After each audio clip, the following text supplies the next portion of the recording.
সংসারে সবথেকে বেশি কোমল বস্তু হলো রেশম। এই রেশম এতটাই কোমল হয় যে এর পুরো একটা থান শুধুমাত্র একটা হাতে ধরা সম্ভব। কখনো ভেবে দেখেছেন এই রেশম কিভাবে হয়? একটি কীট তার লালার দ্বারা উৎপন্ন হয়।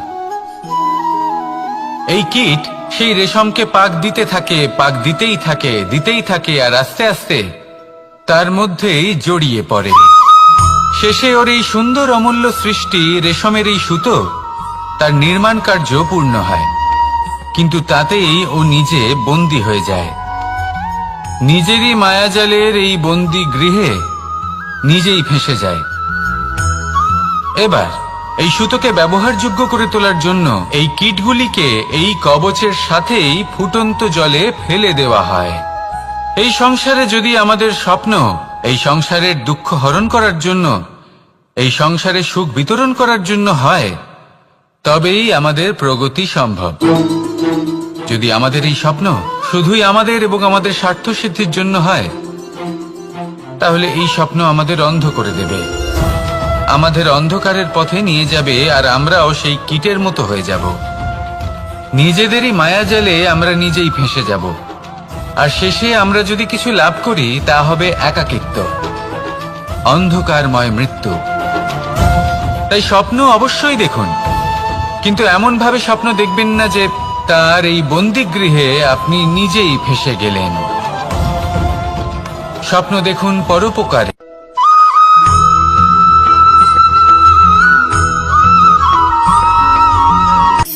শক্তি শক্তি অর্জন করা এতটা কঠিন নয় যতটা শক্তি লাভ করার পরে সেই শক্তি সামলানো কঠিন হয়।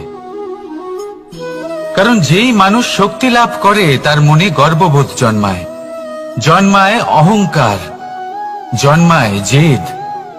তাই শক্তি প্রাপ্ত করার সাথে বিনম্র থাকাও অত্যন্ত আবশ্যক। আর এটা আমাদের শেখা উচিত বৃক্ষের থেকে। বৃক্ষ যা আমাদের ফল দেয়, বৃক্ষ যা যত ফল দেয় ততটাই ঝুঁকে যায়। আমরা পাথর মারি ওই বৃক্ষের থেকে ফল প্রাপ্ত করার জন্য। সেই পাথরের মার সহ্য করেও বৃক্ষ আমাদের ফল দেয়। কোনো গর্ববোধ নেই, কোনো অহংকার বোধ নেই, আর সেই জন্য এই বৃক্ষের পুজো করা হয়। এটাই হলো মাহাত্ম্য শক্তির সাথে বিনম্রতার। যদি এই শক্তি সৃজন করে থাকে, সাহায্য করে থাকে, সম্বল হয়ে থাকে, তবেই সেই শক্তি উপযুক্ত। আর নয়তো সেই শক্তি একদিন আপনাকে আসক্ত অবশ্যই করবে। তাহলে শক্তি অবশ্যই অর্জন করুন, কিন্তু তার সাথে সেই শক্তি সামলানোর মতো বিবেকও আপনাকে অবশ্যই জাগ্রত করতে হবে। তাহলে আসুন আমার সাথে ভালোবেসে বলুন রাধা রাধা।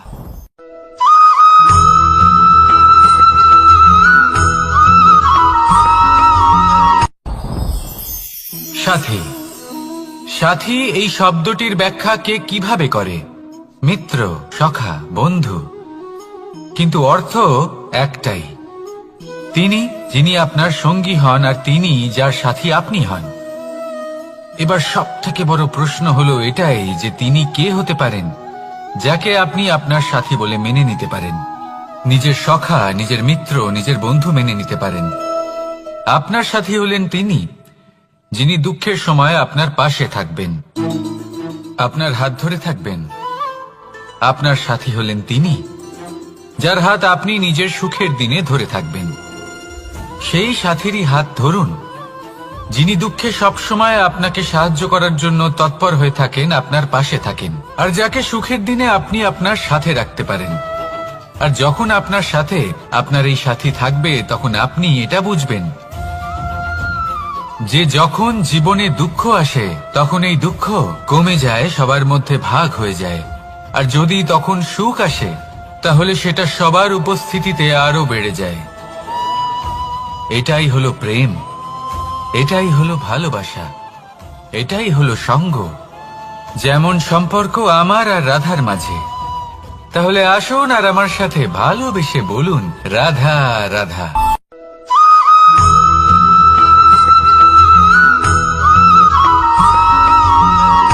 জীবন কিসের উপর নির্ভরশীল? ধনের ওপর।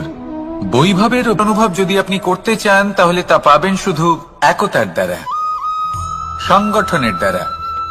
যদি আপনাকে উদাহরণ দিই, নিজের এই হাতটাকে দেখুন, 5টা আঙুল রয়েছে। কোনো একটা বস্তুকে নিজের একটা আঙুল দ্বারা তুলে ধরার চেষ্টা করে দেখুন, বড়ই কষ্ট হবে। তখন আপনি বুঝতে পারবেন যখন এই 5টি আঙুল একত্রিত হয় তখন কোনো কাজ কতটা সহজ হতে পারে। এটাই হলো শক্তি, একতার। সব থেকে ভালো উদাহরণ যদি আপনাকে দিই তাহলে বাঁশি। এই বাঁশি থেকে অত্যন্ত মধুর সুর নির্গত হয় যা সবার মন প্রসন্ন করে দেয়। এই কথা সত্যি, কিন্তু এই বাঁশি আমি একটা বা দুটো আঙুল দিয়ে বাজাতে পারবো না। আমাকে প্রত্যেকটা আঙুল ব্যবহার করতেই হবে, তবেই এর থেকে মধুর সুর নির্গত হবে যা সকলকে প্রসন্ন করবে, ঠিক কিনা? ঠিক এইভাবেই যদি আপনি চান যে আপনার জীবনরূপী বাঁশি থেকেও মধুর সুর নির্গত হোক বা সবার মনকে প্রসন্ন করে তুলুক, তাহলে আপনাকেও জীবনে একতা নিয়ে আসতেই হবে। আপনি একাও কর্ম করতে পারেন, পথ চলতেও পারেন, সামনেও এগোতে পারেন, সাফল্যও লাভ করতে পারেন। কিন্তু যখন সকলে একসাথে এগোবেন, সেই পথে চলবেন, সেই কর্মই করবেন, তখন লক্ষ্যে অবশ্যই পৌঁছবেন, সাফল্য অবশ্যই লাভ করবেন। কিন্তু সেই সাফল্য এবং তার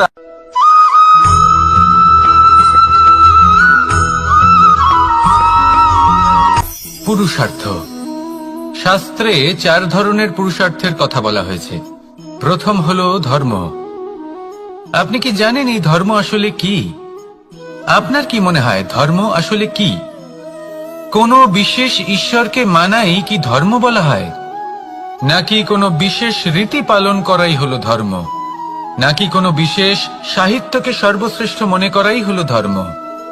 না, ধর্ম হলো সেটা যাকে ধারণ করা যেতে পারে। আর ধারণ শুধু সেটাই করা যায় যা পবিত্র। পবিত্র শুধু তাকেই বলা হয় যা নিঃস্বার্থ, যার মধ্যে শাসন করার কোনো ইচ্ছে নেই, যা সরলভাবেই প্রবাহমান, জল এবং বায়ুর মতো। যখন কোনো ব্যক্তি ধর্মকে ধারণ করেন এবং সেই ধর্ম সেই ব্যক্তিকে রক্ষা করে, তখন তাকে ধর্ম বলা হয়। ধর্ম যা রক্ষা করে অহংকার থেকে, খারাপ চিন্তার হাত থেকে। সেই জন্য পুরুষার্থ গড়ে তোলার আগে, ধর্ম পালন করার আগে, ধর্মের প্রকৃত অর্থ কি সেটা বুঝে নিন। এটা জেনে রাখুন যে সমস্ত ধর্মের আধার, সমস্ত ধর্মের ভিত শুধুমাত্র ভালোবাসা। আসুন আর এই ভালোবাসার সাথেই বলুন রাধা রাধা।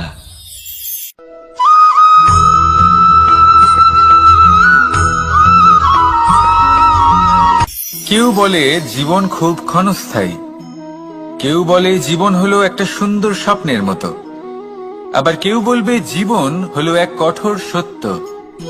কিন্তু জীবন আসলে কি?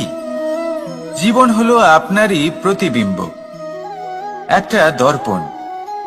অর্থাৎ আপনি জীবনকে সেইভাবেই পাবেন যেরকম আপনি নিজেকে প্রতিপন্ন করবেন। যদি আপনি দর্পণের দিকে তাকিয়ে হাসেন, তাহলে আপনি সামনে হাসি মুখী দেখতে পাবেন। এবার যদি আপনি গম্ভীর হয়ে থাকেন, তাহলে আপনি একজন রুষ্ট ব্যক্তি দেখতে পাবেন। শেষে সবথেকে বেশি গুরুত্বপূর্ণ হলো আপনার চেষ্টা। আপনাকে সবসময় চেষ্টা করতে হবে যাতে আপনি নিজেকে প্রসন্ন এবং ইতিবাচক মনোভাবে রাখেন। এটা হলো আপনারই উত্তরদায়িত্ব, তাকে পালন করুন। এই মনকে প্রসন্ন রাখুন, এই সংসারকে সুন্দর বলে মনে হবে।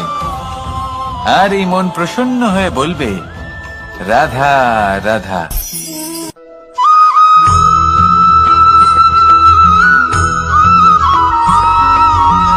এই সংসারে প্রত্যেক মানুষ এটাই চান যে তিনি যেন ধনবান হন, আর্থিক অবস্থা তার ভালো থাকে, ওনার বাড়িতে লক্ষ্মীর আগমন হয়। কিন্তু সেটা হবে কি করে, সেটাই হলো প্রশ্ন। কেউ বলেন যে যদি পরিশ্রম করো তাহলে ধন অর্জন সম্ভব, কেউ বলেন যে যদি বিদ্যা লাভ হয় তবেই ধন অর্জন সম্ভব, কেউ বলেন যে যদি বলশালী হও তবেই সম্পন্ন থাকবে। ভালো কথা, যদি তাই হয়ে থাকে, তবে দিনমজুর সারা দিন পরিশ্রম করেন, তিনি কেন ধনী হন না? অনেকজন বিদ্বান মানুষ আছেন এই সংসারে, তারা কেন ধনবান হন না? অনেক সংখ্যক বলশালী ব্যক্তি আছেন, তাদের কাছে ধন নেই কেন? তাদের কেন ধনের অভাব হয়? আবার এমনও কিছু মানুষ আছেন যারা পরিশ্রম করেন, তারা দিনমজুর, কিন্তু তারা ধন অর্জন করতে পারেন। কিছু বিদ্বান ব্যক্তি আছেন যাদের কাছে অধিক মাত্রায় ধন রয়েছে। কয়েকজন বলশালী ব্যক্তি রয়েছেন যাদের কাছে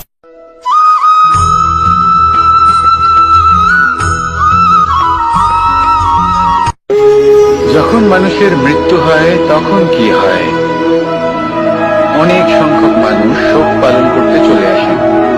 যে ব্যক্তি মৃত্যু লাভ করেছেন তার অনেক বস্তু থাকে যেগুলো তার প্রিয়, যেগুলো তিনি ব্যবহার করেছেন। তার শয্যা, তার বস্ত্র, তার আভূষণ সবকিছু তার থেকে বিচ্ছিন্ন করা হয় এবং খালি হাতে তাকে শ্মশানের উদ্দেশ্যে রওনা করা হয়। আমি আপনাকে এই প্রশ্ন করতে চাই, আপনি এই সংসারে কি অর্জন করেছেন? ধন, সম্পত্তি, বস্ত্র, আভূষণ, এই সবকিছু যে আপনি অর্জন করেছেন, আপনার মৃত্যুর পরে তা আপনার থেকে দূর হয়ে যাবে। এর উত্তর হলো একটাই, আপনার কর্ম। শুধু সেটাই আছে যা একান্ত আপনার, আর শুধু সেটাই এই সংসার থেকে চলে যাওয়ার পরেও সংসারেই জীবিত থাকবে। যদি আপনি দুষ্কর্ম করেন তাহলে এই সংসার আপনাকে একটি অনুচিত উদাহরণ হিসেবে মনে রাখবে যে এই ব্যক্তি খুব পাপী ছিল, অনুচিত কর্ম করতেন। যে পথে তিনি চলেছেন সেই পথে কারোর চলা উচিত নয়। সেখানেই যদি আপনি সৎকর্ম করেন তাহলে সংসার চিরকাল এটাই বলবে যে খুব ভালো মানুষ ছিলেন, সবাইকে ভালোবাসতেন, সবাইকে সাহায্য করতেন, আমার খুব প্রিয় মানুষ ছিলেন। এটাই হলো শ্রেষ্ঠ কর্ম। সেই জন্য জীবনে শুধুমাত্র ধন, সম্পত্তি, আভূষণ এই সব অর্জন করতে গিয়ে নিজের মনোনিবেশ করবেন না। শ্রেষ্ঠ কর্ম করুন। সংসার থেকে চলে যাওয়ার পরেও এই কর্মই এই সংসারে আপনাকে জীবিত রাখবে।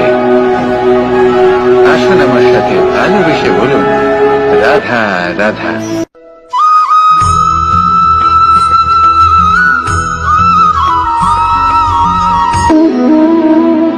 সম্পর্ক হলো আমাদের জীবনের একটি আধার। কিছু সম্পর্ক এমন যে আমরা জন্মসূত্রে লাভ করি, যেমন পরিবার, মা, বাবা। কিছু সম্পর্ক আছে যে আমরা জীবনে অর্জন করে থাকি, তা সে প্রেমের হোক, স্নেহের হোক বা বন্ধুত্বের। এই সকল সম্পর্ক লাভ করার বা গড়ে তোলার 5টি ধাপ রয়েছে। প্রথম ধাপ, কোনো ব্যক্তির সাথে আলাপ হওয়া, তার সাথে কথা বলা বা তাকে দেখা। দ্বিতীয় ধাপ, সে ব্যক্তিকে আমাদের ভালো লাগা। তৃতীয় ধাপ, আমাদের এটা চাইতে শুরু করা যে জীবনে এই ব্যক্তি যেন আমাদের বন্ধু হন, আমাদের জীবনে থাকেন, বা আমাদের কাউকে ভালোবেসে ফেলা। আর এটা আমাদের ভাবা বা চাওয়া যে সেই ব্যক্তি যেন আজীবন আমার সাথে থাকেন, আমার জীবনে আমার সাথী হয়। চতুর্থ ধাপ, লাভ করা। এবার এই ধাপটি অনেক মানুষের পক্ষে খুবই সরল হয়, বড়ই সরল ভাবে নিজেদের সঙ্গীকে লাভ করে থাকে। কিছু মানুষের জন্য এই ধাপ অত্যন্ত কঠিন হয়ে থাকে। অনেক প্রতিকূল পরিস্থিতির উপর জয়লাভ করে তারা সঙ্গীকে লাভ করেন, কিন্তু লাভ অবশ্যই করেন। এরপরে আসে পঞ্চম, অন্তিম এবং সব থেকে গুরুত্বপূর্ণ ধাপ। সেটা হলো সেই সম্পর্ক পালন করা। এটা হলো এমন এক বিষয় যা প্রত্যেক মানুষের শেখা উচিত। যদি ব্যক্তি নিজের জীবনে সম্পর্ক রক্ষা করতে শিখে যান, তবে প্রত্যেক সম্পর্ক তার জীবনকে স্বর্গ করে তুলবে। আসুন আর আমার সাথে ভালোবেসে বলুন, রাধা রাধা।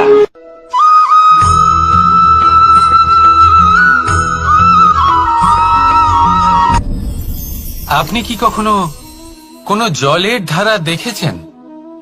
তার সামনে যতই মাটি থাকুক না কেন, যতই কাদা থাকুক না কেন, যখন এই জলের ধারা বইতে আরম্ভ করে দেয়, তাহলে নিজের মনের, নিজের ভাবনার, নিজের জীবনের যত অনাবশ্যক তত্ত্ব আছে, অনুপযোগী অংশ রয়েছে, অর্থাৎ অপরিষ্কার অংশ রয়েছে, তা নিজে থেকেই নির্মল হয়ে উঠবে।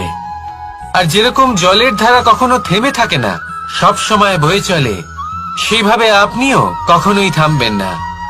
সবসময় বয়ে চলুন, এগোতে থাকুন।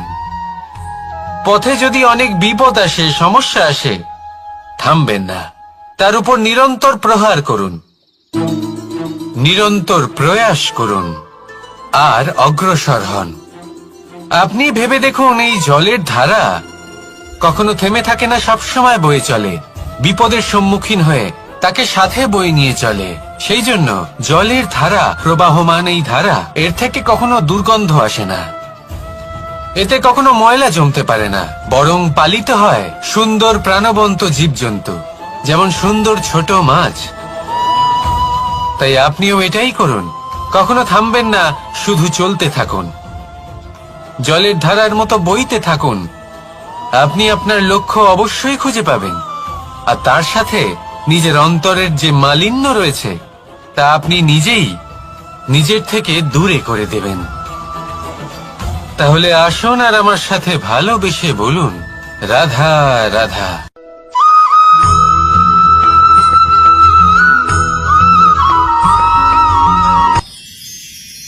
মানুষ তার জীবনে দুই ধরনের পরিস্থিতিকে খুব ভয় পায়।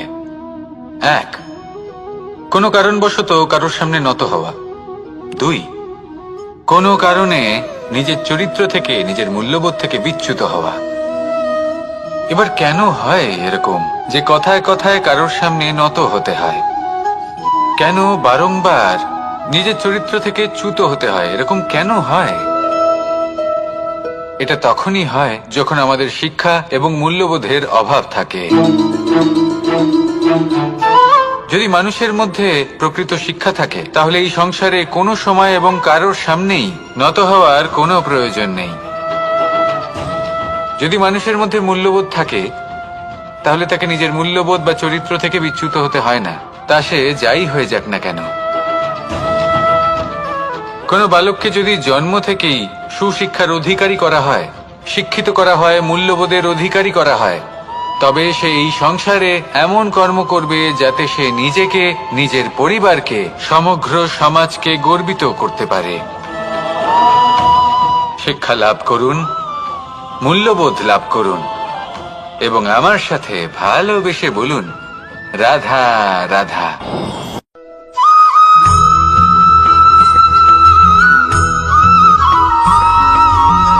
আপনি কখনো কোনো বাজকে নিজের বাসা বানাতে দেখেছেন? এই বাজ যখনই কোনো বাসা বানায়, তখন উঁচু গাছের ডালে বা কোনো পর্বতের শিখরে বাসা বানায়, অনেক উচ্চতায়, আর সেখানে তার সন্তানও জন্মগ্রহণ করে। যখন এই সন্তানেরা জন্মায়, তখন এই বাজ খুবই ভালোবেসে এবং খুব সাবধানে এদের পালন পোষণ করে, নিজের ঠোঁট দিয়ে তাদের ঠোঁটে খাবার পরিবেশন করে। কিন্তু যেই সেই সন্তানেরা হৃষ্টপুষ্ট হয়ে যায় এবং সেই কথা বাজ নিজে বুঝতে পেরে যায়, সেই বাজ নিজেই সেই বাসা ছিন্ন ভিন্ন করে দেয়। সেই সন্তান যাদের সবেমাত্র ডানা গজিয়েছে, কিভাবে উঠতে হয় তারা জানে না, সেই সন্তানগুলিকে উচ্চতা থেকে ঠেলে দেয়। সেই সন্তান প্রথমে ভয়ভীত হয়ে যায়, তারা সামনে মৃত্যুকে দেখতে পেয়ে ভয়ের কারণে তাদের ডানা ঝাপটাতে থাকে, আর সেই প্রক্রিয়াতেই সেই সন্তানগুলি উড়তে শুরু করে দেয়। এবার এই ঘটনায় আমরা কি শিক্ষা পেতে পারি? এটাই, যদি আপনি মাতা পিতা হন, তাহলে নিজের সন্তানকে অবশ্যই স্নেহ করুন, কিন্তু তাদেরকে নিজের আঁচলের তলায় বেঁধে রাখবেন না। যদি আপনি চান আপনার সন্তান জীবনে উন্নতি করুক, তাহলে নিজের মুঠো থেকে তাদের স্বতন্ত্র করে দিন, এই সংসারে সংঘর্ষ করতে দিন। সেই সন্তান নিজেই বুঝতে পারবে যে জন্মের সময় পাওয়া ডানা কি করে ব্যবহার করতে হয়, আর আপনার চোখের সামনে আপনার সন্তান এই আকাশে উড়তে থাকবে। তাহলে আসুন আমার সাথে ভালোবেসে বলুন, রাধা রাধা।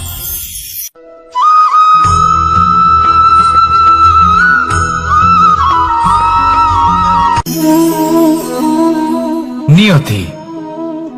রাধা আমাকে বলে, কৃষ্ণ, যদি তুমি জানো যে নিয়তিতে কি আছে, তাহলে তাকে বদলে দাও না কেন? মহাদেব আমাকে বলেন যে শ্রীকৃষ্ণ, যদি আপনি এটা জানেন যে সাম্বের নিয়তি এটাই, তাহলে আপনি তাকে বদলানোর চেষ্টা কেন করেন?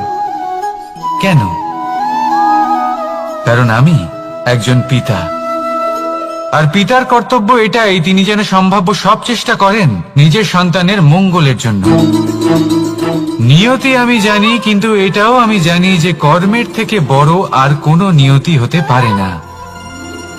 অভিজ্ঞতাও রয়েছে যে কর্মের হাতে নিয়তির এই চক্র বদলে যেতে পারে। তাই জীবনে যদি আপনার কখনো এমন মনে হয় যে এটা তো অসম্ভব, তখনও চেষ্টা করা কখনোই ছাড়বেন না। কে বলতে পারে আপনারই কর্মের কোনো এক বীজ হয়তো নিয়তির চাকায় আটকে গেল, আর নিয়তিকে নিজের পথ পাল্টাতে হলো, ঠিক কিনা?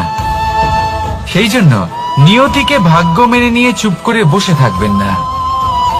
নিজের নিয়তি স্বয়ং নিজের কর্মের দ্বারা নির্ধারিত করুন, কারণ আপনার এই কর্মের ওপরেই আপনার অধিকার রয়েছে। আর এই অধিকারকে নিয়তি অনেক সময় সম্মানও করে। তাহলে আসুন আর আমার সাথে ভালোবেসে বলুন, রাধা রাধা।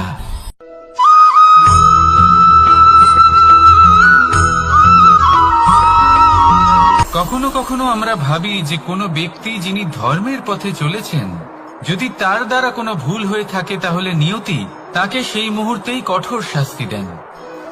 কিন্তু সেই সব মানুষ যারা সংসারের সবথেকে বড় অধর্মী, বহু নিকৃষ্ট মানের কাজ করেন, তাদের নিয়তি অনেক সুযোগ দেন। তাদের নিয়তি এরকম কঠোর প্রহার করেন না। এই ভাবনা কখনো না কখনো মনে আসেই। ভেবে দেখুন কেন? আসলে জীবনকে বেশিরভাগ মানুষ একভাবেই দেখে থাকেন, বিভিন্ন স্তরে একে দেখা উচিত। এবার আপনি বলুন, এই সংসারে কোনো অধর্মী কখনো প্রেরণার উৎস হতে পারেন? কখনোই নয়। যে মানুষ নিজের আত্মাকে মলিন করে ফেলেছেন, তিনি এই সংসারকে কিভাবে প্রেরণা যোগাবেন? উনি নিজেই বুঝতে পারেন না কোনটা করা উচিত, ধর্ম কোনটা। তাই নিয়তি তাকে একটা সুযোগ দেন, এটা বোঝার সুযোগ দেন যে কোনটা উচিত, কোনটা ধর্ম। সুযোগ দেন নিজের বিবেক জাগিয়ে তোলার, তাকে সুযোগ দেন নিজের অন্তরাত্মার ডাক শোনার। যখন তাতেও কাজ হয় না, তখন নিয়তির কাছে একটাই পথ বাকি থাকে, আর তা হল মহাবিনাশ। মহাবিনাশ হয়তো দেরিতেই আসতে পারে, কিন্তু তা অবশ্যই আসবে। আর যখন মহাবিনাশ আসে, তখন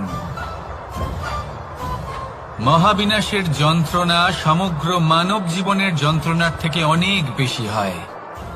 এই কথাটা সবসময় মনে রাখবেন। আর অন্যদিকে যে মানুষ ধর্মের পথে চলছেন, তার দ্বারা যদি কোনো ভুল হয়ে থাকে, তখন নিয়তি তার পরীক্ষা নেন। কিছুক্ষণের জন্য মানুষের মনে হতে পারে নিয়তি তাকে কঠোর শাস্তি দিয়েছেন।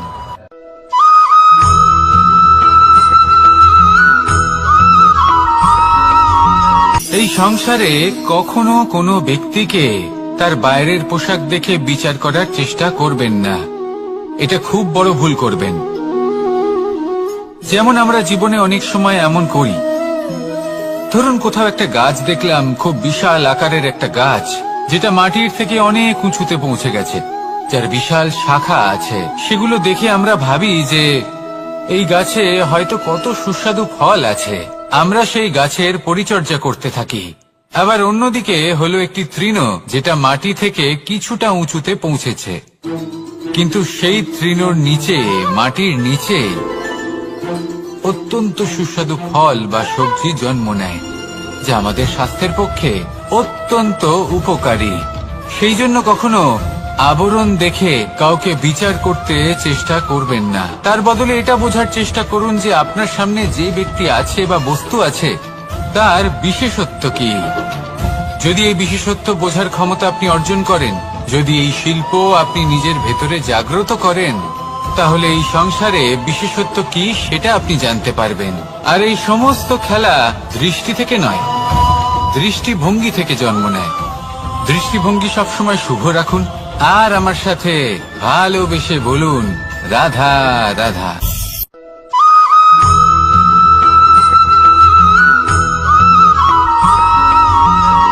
পুরুষার্থ। শাস্ত্রে 4 ধরনের পুরুষার্থের কথা বলা হয়েছে। প্রথম হলো ধর্ম, আপনি কি জানেন এই ধর্ম আসলে কি? আপনার কি মনে হয় ধর্ম আসলে কি? কোনো বিশেষ ঈশ্বরকে মানাই কি ধর্ম বলা হয়? নাকি কোনো বিশেষ রীতি পালন করাই হলো ধর্ম? নাকি কোনো বিশেষ সাহিত্যকে সর্বশ্রেষ্ঠ মনে করাই হলো ধর্ম? না, ধর্ম হলো সেটা যাকে ধারণ করা যেতে পারে, আর ধারণ শুধু সেটাই করা যায় যা পবিত্র। পবিত্র শুধু তাকেই বলা হয় যা নিঃস্বার্থ, যার মধ্যে শাসন করার কোনো ইচ্ছে নেই, যা সরলভাবেই প্রবাহমান, জল এবং বায়ুর মতো। যখন কোনো ব্যক্তি ধর্মকে ধারণ করেন এবং সেই ধর্ম সেই ব্যক্তিকে রক্ষা করে, তখন তাকে ধর্ম বলা হয়। ধর্ম যা রক্ষা করে অহংকার থেকে, খারাপ চিন্তার হাত থেকে। সেই জন্য পুরুষার্থ গড়ে তোলার আগে, ধর্ম পালন করার আগে ধর্মের প্রকৃত অর্থ কি সেটা বুঝে নিন। এটা জেনে রাখুন যে সমস্ত ধর্মের আধার, সমস্ত ধর্মের ভিত শুধুমাত্র ভালোবাসা। আসুন আর এই ভালোবাসার সাথেই বলুন রাধা রাধা।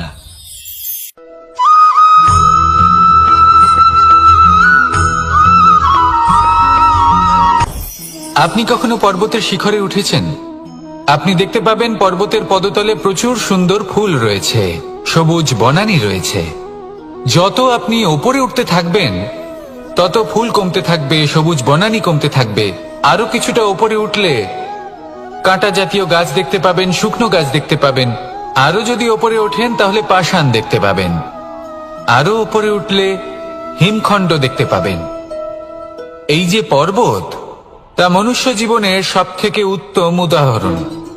মানুষ যখন সাফল্যের শিখরে পৌঁছতে চান, মহানুভবতার শিখরে পৌঁছতে চান, পথে যত আস্তে আস্তে উপরে উঠতে থাকেন, ততই ভৌতিক বস্তু তার থেকে বিচ্ছিন্ন হতে থাকে।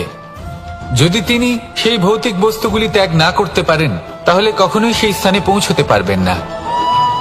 আর মানুষ যদি উচিত ত্যাগ করতে পারেন, পথে অগ্রসর হতে থাকেন, এগোতে থাকেন, তাহলে একদিন না একদিন তিনি মহানুভবতার, জ্ঞানের, সাফল্যের হিমের স্বাদ অবশ্যই লাভ করবেন।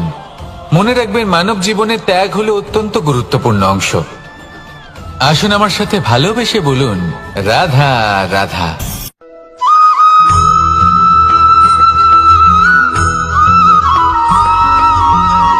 কেউ বলে জীবন খুব ক্ষণস্থায়ী, কেউ বলে জীবন হলো একটা সুন্দর স্বপ্নের মতো, আবার কেউ বলবে জীবন হলো এক কঠোর সত্য।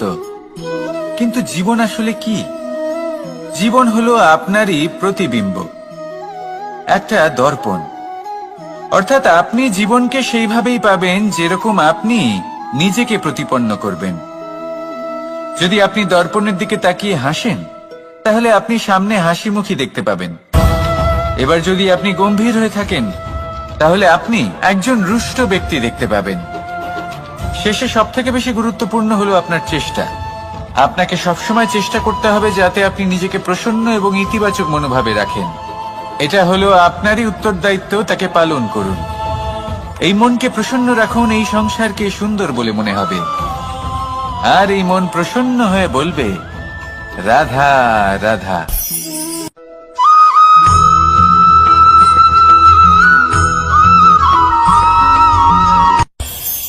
এই সংসারে আমরা প্রকাশ কোথা থেকে পাই? এর উত্তর বড়ই সরল। ভোরে যখন সূর্যোদয় হয়, তখন প্রকাশের কিরণ আমাদের ঘরে এসে পৌঁছয়। এইভাবেই আমরা প্রকাশ লাভ করি। এবার এই প্রকাশের আলোতেই আমরা সারাদিনের কাজ সম্পন্ন করি। সন্ধে হয়ে যায়, সূর্যাস্ত হয়ে যায়। আর আমাদের ঘর যাতে অন্ধকার না হয়, তার জন্য আমরা একটা প্রদীপ প্রজ্বলিত করি। এটাই ঘটে আমাদের জীবনেও। এবার প্রবাহমান আয়ুর সাথে আমরা আমাদের অন্তরে যদি একটা প্রদীপ প্রজ্বলিত করে নিই, তাহলে বিষয়টাই অন্যরকম হবে। এবার আপনি বলবেন, কোন প্রকাশের কথা বলছি যা আমাদের অন্তরে জাগ্রত করা সম্ভব? আমাদের আত্মার মাঝে প্রেমের প্রকাশ জাগ্রত করার কথা বলছি। কারণ আমাদের এই জীবন, এও হলো দিনের আলোর মতো। আজ প্রকাশ আছে, কিন্তু কোনোদিন অবশ্যই অস্ত হবে। কিন্তু অস্ত হবার আগে যদি আমরা আমাদের আত্মার মাঝে প্রেমের এই প্রকাশ উজ্জ্বলিত করে নিই, তাহলে আমাদের সন্ধ্যাকালও আমরা আনন্দে এবং প্রেমে যাপন করব। তাহলে আসুন আর আমার সাথে ভালোবেসে বলুন, রাধা রাধা।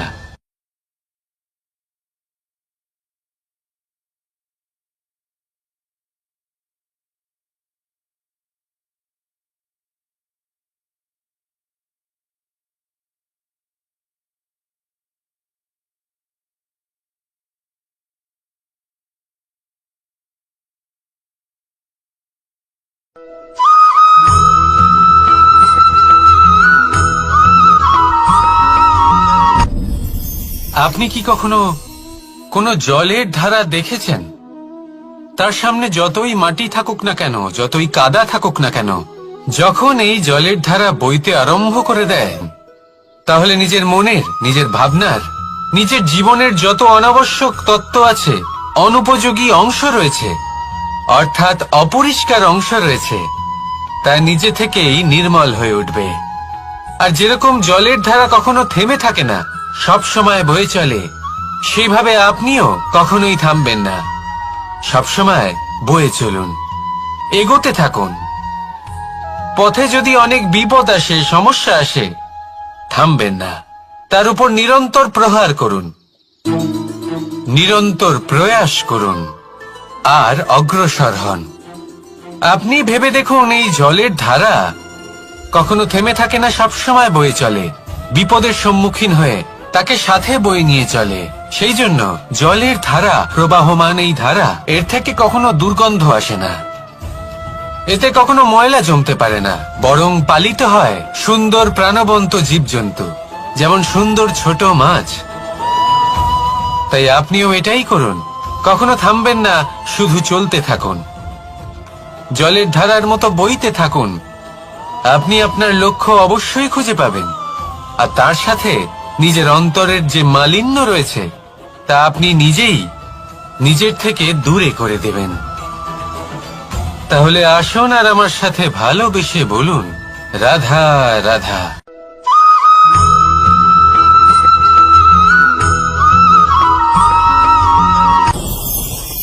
ভয়ের সাথে আমরা সবাই পরিচিত, কষ্টও আমরা সবাই পেয়েছি। কখনো কখনো আমরা অসুস্থ হয়ে পড়ি, আর এমন সময় হলে মাতার মমতা, কখনো বাবার স্নেহ, কখনো বন্ধুদের পাশে থাকার অনুভূতি আমাদের রোগ নিরাময়ে সাহায্য করে। কখনো যদি আমরা নিরাশ হয়ে পড়ি, তখন যদি আমাদের কোনো আপনজন আমাদের দুটো ভালো কথা বলে, তখন আমাদের মনোবল বেড়ে যায়। ঠিক তেমন সংসারের এই রঙ্গমঞ্চে যদি আপনি পীড়িত অনুভব করেন, কিছু শুভ কথা আলোচনা করুন, কিছু স্তুতি গান করুন, কিছু মুহূর্তের জন্য হলেও নিজের ইষ্টদেবের কথা স্মরণ করুন আর প্রার্থনা করুন। সাহস বাড়বে, শক্তিও বৃদ্ধি পাবে এবং সামনে এগিয়ে চলার পথও দেখতে পাবেন। তখন এই মন প্রসন্ন হয়ে বলবে, রাধা রাধা।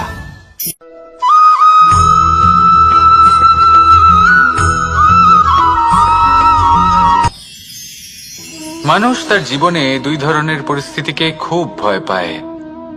এক, কোনো কারণবশত কারোর সামনে নত হওয়া। দুই, কোনো কারণে নিজের চরিত্র থেকে, নিজের মূল্যবোধ থেকে বিচ্যুত হওয়া। এবার কেন হয় এরকম যে কথায় কথায় কারোর সামনে নত হতে হয়? কেন বারংবার নিজের চরিত্র থেকে চ্যুত হতে হয়? এরকম কেন হয়? এটা তখনই হয় যখন আমাদের শিক্ষা এবং মূল্যবোধের অভাব থাকে। যদি মানুষের মধ্যে প্রকৃত শিক্ষা থাকে, তাহলে এই সংসারে কোনো সময় এবং কারোর সামনেই নত হওয়ার কোনো প্রয়োজন নেই। যদি মানুষের মধ্যে মূল্যবোধ থাকে, তাহলে তাকে নিজের মূল্যবোধ বা চরিত্র থেকে বিচ্যুত হতে হয় না, তা সে যাই হয়ে যাক না কেন।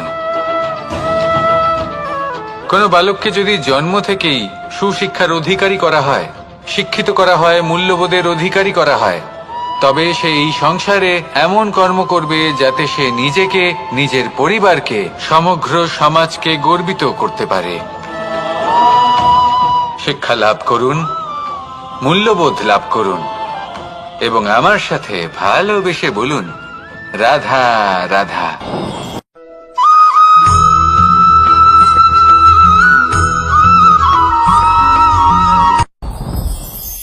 সাথী। সাথী এই শব্দটির ব্যাখ্যা কে কিভাবে করে? মিত্র, সখা, বন্ধু, কিন্তু অর্থ একটাই। তিনি যিনি আপনার সঙ্গী হন আর তিনি যার সাথী আপনি হন। এবার সব থেকে বড় প্রশ্ন হলো এটাই যে তিনি কে হতে পারেন যাকে আপনি আপনার সাথী বলে মেনে নিতে পারেন, নিজের সখা, নিজের মিত্র, নিজের বন্ধু মেনে নিতে পারেন। আপনার সাথী হলেন তিনি যিনি দুঃখের সময় আপনার পাশে থাকবেন, আপনার হাত ধরে থাকবেন। আপনার সাথী হলেন তিনি যার হাত আপনি নিজের সুখের দিনে ধরে থাকবেন। সেই সাথীরই হাত ধরুন যিনি দুঃখে সবসময় আপনাকে সাহায্য করার জন্য তৎপর হয়ে থাকেন, আপনার পাশে থাকেন, আর যাকে সুখের দিনে আপনি আপনার সাথে রাখতে পারেন। আর যখন আপনার সাথে আপনার এই সাথী থাকবে তখন আপনি এটা বুঝবেন যে যখন জীবনে দুঃখ আসে তখন এই দুঃখ কমে যায়, সবার মধ্যে ভাগ হয়ে যায়। আর যদি তখন সুখ আসে তাহলে সেটা সবার উপস্থিতিতে আরো বেড়ে যায়। এটাই হলো প্রেম, এটাই হলো ভালোবাসা, এটাই হলো সঙ্গ। যেমন সম্পর্ক আমার আর রাধার মাঝে। তাহলে আসুন আর আমার সাথে ভালোবেসে বলুন, রাধা রাধা।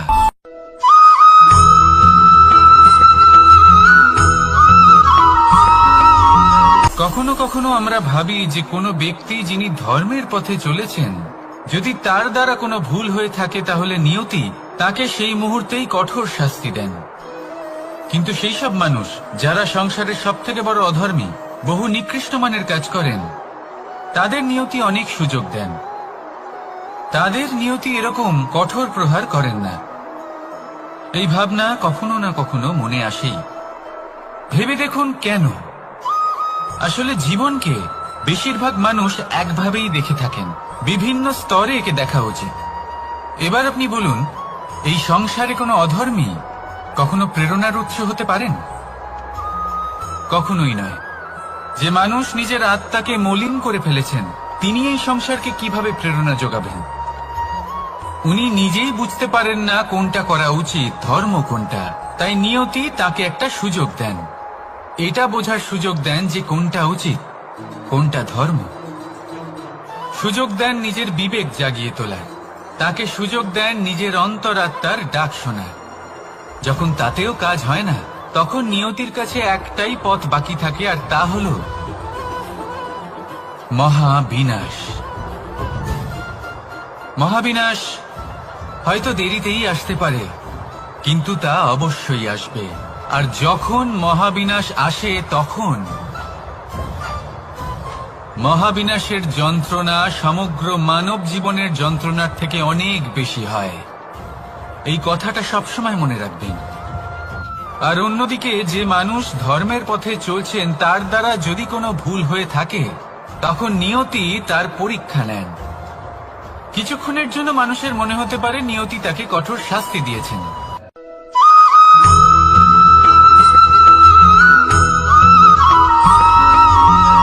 মানুষের মানসিকতা এমন হয় যে সে যতটা করে আশা করে যে তার থেকে অনেক বেশি তার বদলে সে পাবে।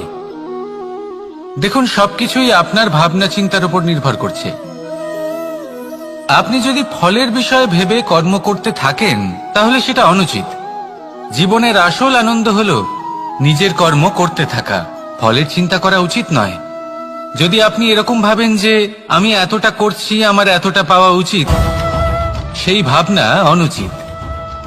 যদি আপনি সেবার মানসিকতা নিয়ে কর্ম করতে থাকেন, কর্মচক্রে প্রবাহিত হন, যদি আপনি এমন ভাবনা রাখেন যে আমি এতটা পাচ্ছি তাই এর থেকে অনেক বেশি আমি কর্ম করব, তাহলে নিশ্চিত রূপে আপনি যতটা করছেন তার থেকে অনেক বেশি আপনি পাবেন, আপনার আশার থেকে অনেক বেশি আপনি পাবেন। শুধু জীবনে অনেক বেশি কাজ করতে থাকুন, ফলের চিন্তা করবেন না। আর মনে রাখবেন, এই ভাবনাই সব থেকে বড় বীজ। কর্মের উপর বিশ্বাস রাখুন, জীবনে যা যা আপনি চান সবই সুখময় হবে। আসুন আর আমার সাথে ভালোবেসে বলুন, রাধা রাধা।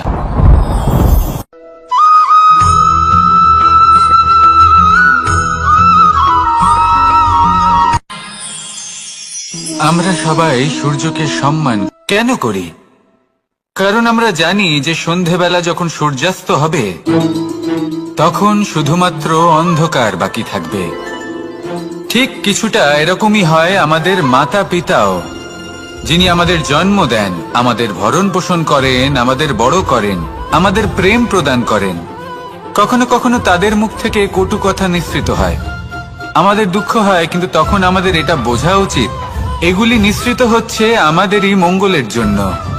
যেমন সূর্যদেব, উনিও উত্তাপ দিয়ে থাকেন আমাদেরই মঙ্গলের জন্য, যাতে ফসল পাকতে পারে, যাতে জল বাষ্প হয়ে মেঘ হতে পারে, বৃষ্টি হতে পারে, আর এই সংসারে নিরন্তর জলের প্রবাহ থাকে। আমাদের মাতা পিতা, তাদের কঠোর আচরণ, তাদের কঠোর অনুশাসনের পেছনে লুকিয়ে থাকে ওনাদের ভালোবাসা। আমাদের তা বুঝতে হবে, সসম্মানে ওনাদের গ্রহণ করতে হবে। কারণ ঠিক সূর্যাস্তের পরে যেমন চতুর্দিক অন্ধকারচ্ছন্ন হয়ে যায়, তেমনি আমাদের জীবন থেকে যখন আমাদের মাতা পিতা চলে যায় তখন আমাদের জীবনেও শুধু এবং শুধুমাত্র অন্ধকারই ছেয়ে থাকে। সেই জন্য নিজের মাতা পিতাকে সম্মান করুন, ওনাদের ভালোবাসা প্রদান করুন। এই মন আর এই জীবন প্রসন্ন হয়ে বলবে, রাধা রাধা।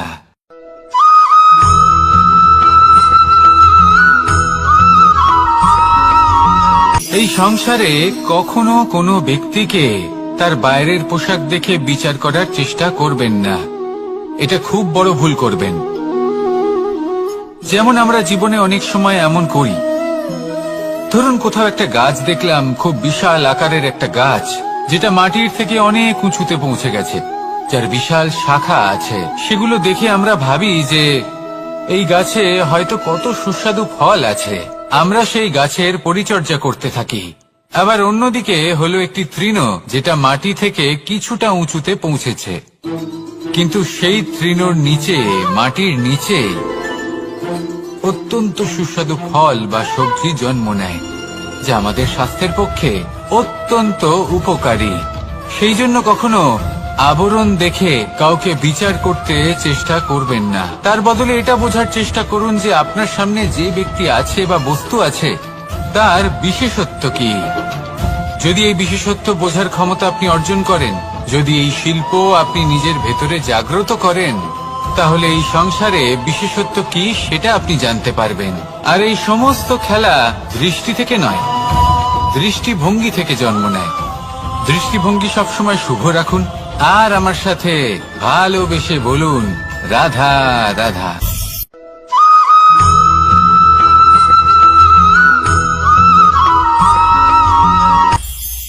এটা হলো ধান গাছ, এর থেকে যে চাল উৎপন্ন হয় তা মানুষ গ্রহণ করেন। আর এটা কি? এ হলো জংলি ঘাস। একবার ভেবে দেখুন, যদি এই জংলি ঘাস ধান গাছের আশেপাশে থাকে তাহলে কি হবে? ধান উৎপন্ন হতে পারবে? তা উৎকৃষ্ট হতে পারবে? আমরা কি তা গ্রহণ করতে পারবো? কখনোই নয়। এই জংলি ঘাস ধানকে নষ্ট করে দেবে, কিন্তু নিজে জীবিত থাকবে। এটাই হলো আজকের শিক্ষা। এই সংসারে যদি আপনি নীতির পথে চলতে চান, উচিত কর্ম করতে চান, সংসারকে সেবা করতে চান, তাহলে জংলি ঘাসের মতো ব্যক্তিদের থেকে সবসময় দূরে থাকতে হবে। সেই ব্যক্তি যারা দুর্নীতি এবং মিথ্যা দ্বারা পরিপূর্ণ, যাদের ব্যবহার অশুভ, যাদের অনেক অশুভ গুণ রয়েছে, তারা সঠিক নয়। সেই সকল ব্যক্তি যাদের চরিত্র অত্যন্ত দুষ্ট হয়, তারা হয় শুভ চরিত্রের ব্যক্তিকে একদম নষ্ট করে দেয়, নয় নিজের মতো বানিয়ে তোলে। তাই যদি আপনি নীতির পথে চলতে চান, এই সংসারের জন্য শুভ কর্ম করতে চান, তাহলে সেই সঙ্গ লাভ করুন যে সঙ্গ জ্ঞানে পরিপূর্ণ, যাদের মধ্যে অনেক গুণ আছে, যাদের থেকে প্রতিদিন কিছু শিখতে পারবেন। এমন ব্যক্তির সাথে জীবন অতিবাহিত করুন, দুরাচারীদের থেকে দূরে থাকুন। তবেই এই মন প্রসন্ন হয়ে বলবে, রাধা রাধা।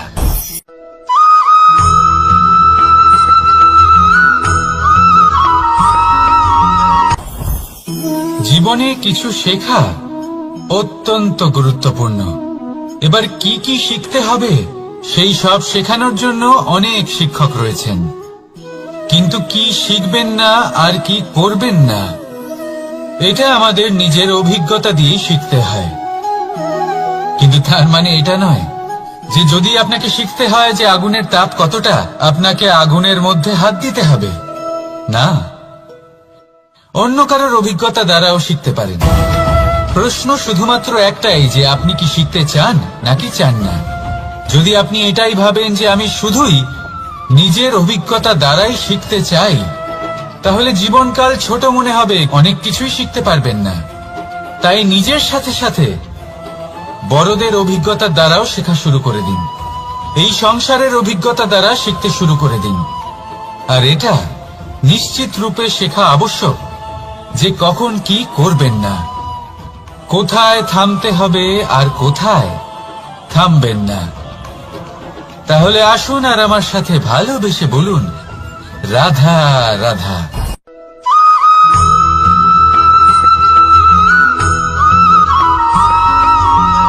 এই সংসারে সবথেকে বেশি কোমল বস্তু হলো রেশম। এই রেশম এতটাই কোমল হয় যে এর পুরো একটা থান শুধুমাত্র একটা হাতে ধরা সম্ভব। কখনো ভেবে দেখেছেন এই রেশম কিভাবে হয়? একটি কীট তার লালার দ্বারা উৎপন্ন হয়। এই কীট সেই রেশমকে পাক দিতে থাকে, পাক দিতেই থাকে আর আস্তে আস্তে তার মধ্যেই জড়িয়ে পড়ে। শেষে ওর এই সুন্দর অমূল্য সৃষ্টি রেশমের এই সুতো তার নির্মাণ কার্য পূর্ণ হয়, কিন্তু তাতেই ও নিজে বন্দী হয়ে যায়। নিজেরই মায়াজালের এই বন্দী গৃহে নিজেই ফেঁসে যায়। এবার এই সুতোকে ব্যবহারযোগ্য করে তোলার জন্য এই কীটগুলিকে এই কবচের সাথেই ফুটন্ত জলে ফেলে দেওয়া হয়। এই সংসারে যদি আমাদের স্বপ্ন এই সংসারের দুঃখ হরণ করার জন্য, এই সংসারে সুখ বিতরণ করার জন্য হয়, তবেই আমাদের প্রগতি সম্ভব। যদি আমাদের এই স্বপ্ন শুধুই আমাদের এবং আমাদের স্বার্থ সিদ্ধির জন্য হয়, তাহলে এই স্বপ্ন আমাদের অন্ধ করে দেবে, আমাদের অন্ধকারের পথে নিয়ে যাবে, আর আমরাও সেই কীটের মতো হয়ে যাব। নিজেদেরই মায়াজালে আমরা নিজেই ফেঁসে যাব, আর শেষে আমরা যদি কিছু লাভ করি তা হবে একাকিত্ব, অন্ধকারময় মৃত্যু। তাই স্বপ্ন অবশ্যই দেখুন, কিন্তু এমন ভাবে স্বপ্ন দেখবেন না যে তার এই বন্দিগৃহে আপনি নিজেই ফেঁসে গেলেন। স্বপ্ন দেখুন পরোপকারে।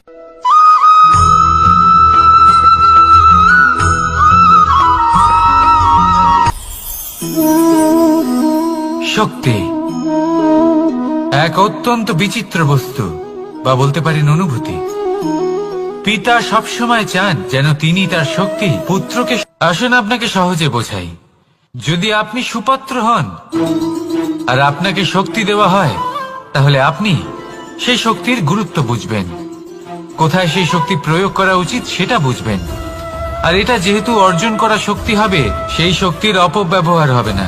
কিন্তু যদি এই আপনি কুপাত্র হন আর যদি আপনাকে এই শক্তি দেওয়া হয়, তাহলে কি হবে? দেখতে গেলে এই শক্তি আপনি দান হিসেবে পেয়েছেন, তাই না আপনি এই শক্তির গুরুত্ব বুঝবেন আর না এর প্রয়োগ আপনি জানবেন। তার অপব্যবহার হওয়া সুনিশ্চিত। তাই যদি আপনি কোনো শক্তি অর্জন করতে চান, তাহলে আগে তার যোগ্য হয়ে উঠুন, পুত্র নয় পাত্র হয়ে উঠুন। আর আমার সাথে ভালোবেসে বলুন রাধা রাধা।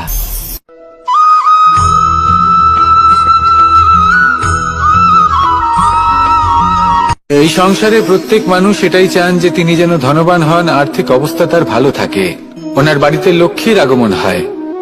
কিন্তু সেটা হবে কি করে, সেটাই হলো প্রশ্ন।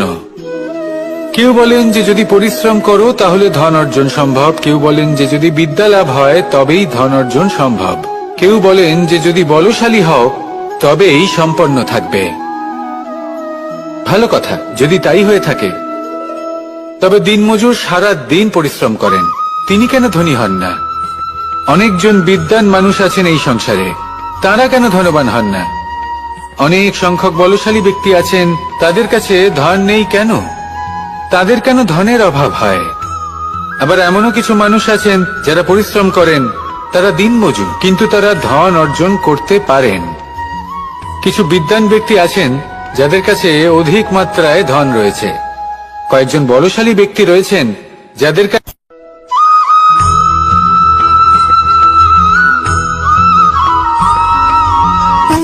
সুখ, দুঃখ এবং শক্তি, এই তিন হলো এই সংসারের ত্রিদেবের মতো।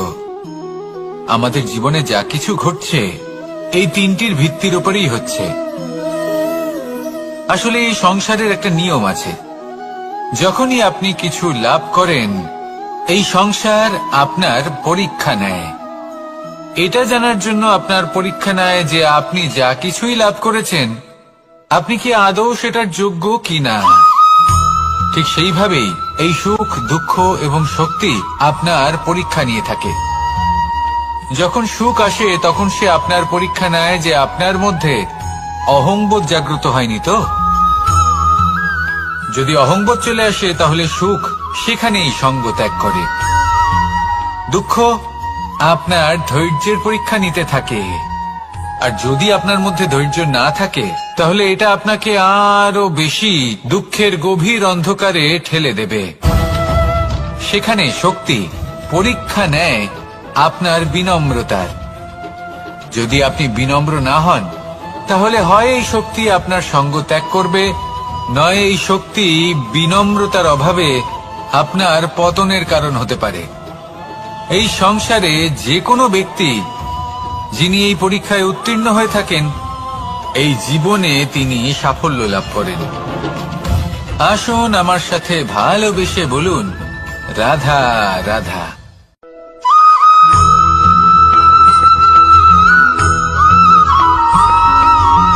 পঞ্চতত্ত্বের মধ্যে দ্বিতীয় তত্ত্ব হল ধরণী, ভূমি, যাকে আমরা ধরণী মাতা বলি।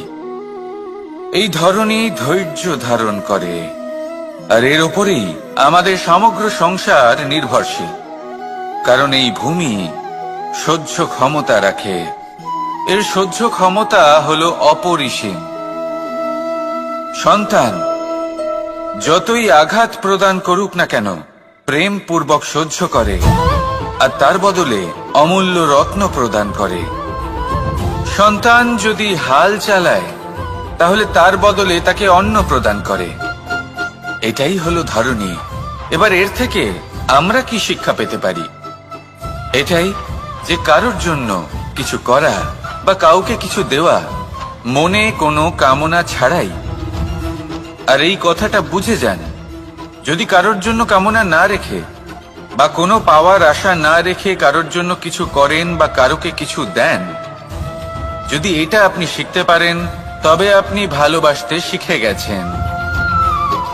আর সেই জন্যই এই ধরিত্রীকে মাতা বলা হয়।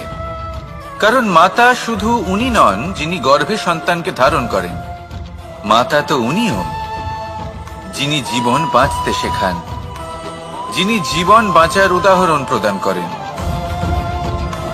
তাহলে ধরণীর থেকে এই নিঃস্বার্থ ভাব শিখুন, নিঃস্বার্থ ভালোবাসা শিখুন, আর এই ভালোবাসার সাথেই বলুন, রাধা রাধা।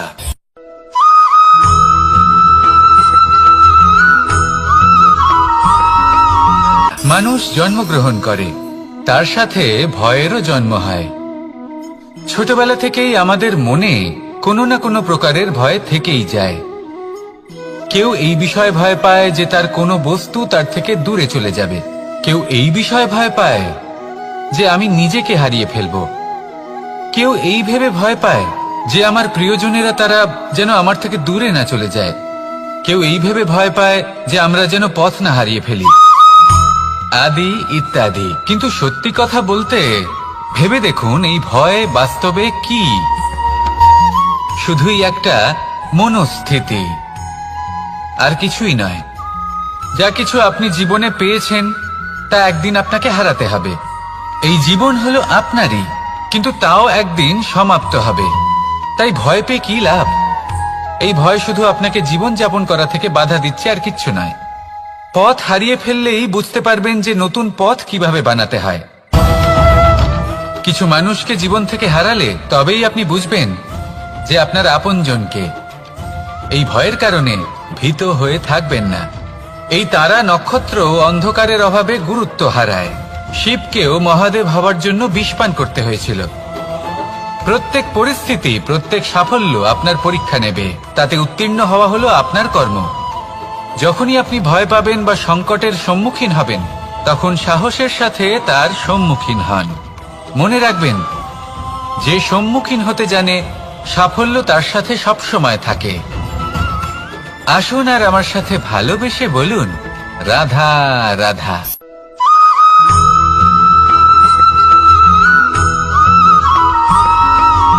জীবনে অগ্রসর হওয়ার জন্য আমাদের কাকে প্রয়োজন হয়? মাতা পিতা, বন্ধু, প্রেম, সাহায্য, অর্থ, পরিশ্রম, আশা। ভিন্ন ভিন্ন মানুষ ভিন্ন ভিন্ন বিকল্প চয়ন করে। যদি আমি আপনাকে বলি, তাহলে জয় আর পরাজয়ের মন্ত্র দুটো শব্দের উপর নির্ভর করে, মেনে নেওয়া আর দৃঢ় হওয়া। যদি মেনে নেন তাহলে হেরে যাবেন, যদি দৃঢ় হন তাহলে নিশ্চিত রূপে জয়ী হবেন। যদি কখনো আপনি ক্লান্ত হয়ে ওঠেন, আপনি দুঃখী হন, পুরোপুরি ভেঙে পড়েছেন, তখন মেনে নেবেন না যে আপনি ভেঙে পড়েছেন, নয়তো হেরে যাবেন। তখন উল্টে স্থির করবেন যে যাই হয়ে যাক না কেন, আমি জয়ী হবই। আর আপনি দেখবেন যে জয় নিশ্চিত রূপে আপনার কাছেই আসবে। তাহলে এই কথা মনে রাখবেন আর আমার সাথে ভালোবেসে বলবেন, রাধা রাধা।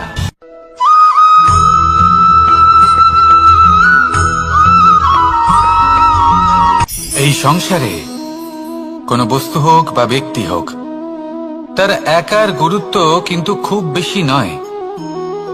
একটা উদাহরণ হিসেবে বৃষ্টির ফোঁটাকে ভেবে দেখুন।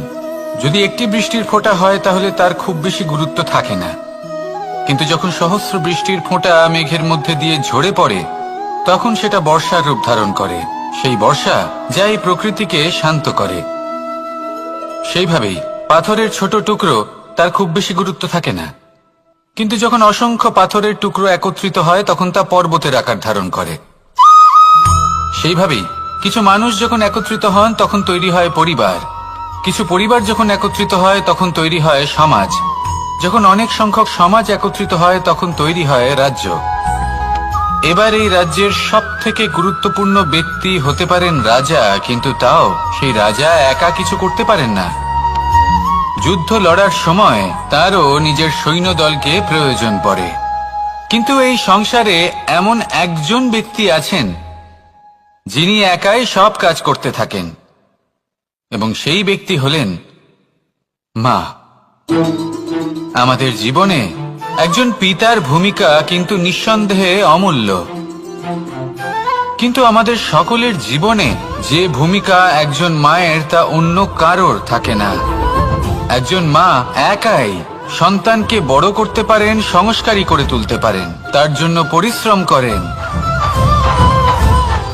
আর এত কিছু কাজ করার পরেও তার কাজের জন্য তিনি প্রশংসা অবশ্য পান না। উল্টে যদি সেই সন্তান অনুচিত পথে চালিত হয়, অনুচিত কর্ম করে, তখন সেই মাকেই অপবাদের পাত্র হয়ে উঠতে হয়। আমাদের জীবনে মায়ের যোগদান কতটা সেটা বুঝুন। আপনাকে বড় করে তোলার জন্য উনি কতটা পরিশ্রম করেছেন সেটা বুঝুন। আজ থেকে, এখন থেকে, এই মুহূর্ত থেকে মাকে সম্মান করতে শিখুন। যখন সময় পাবেন, যখন সুযোগ হবে, তখন তার প্রশংসা করুন, ওনারও ভালো লাগবে। আর মায়ের এই মমতার জন্য, তার এই ভূমিকার জন্য আসুন সবাই মিলে আমরা তাকে প্রণাম করি, আর সকলে মিলে ভালোবেসে বলি, রাধা রাধা।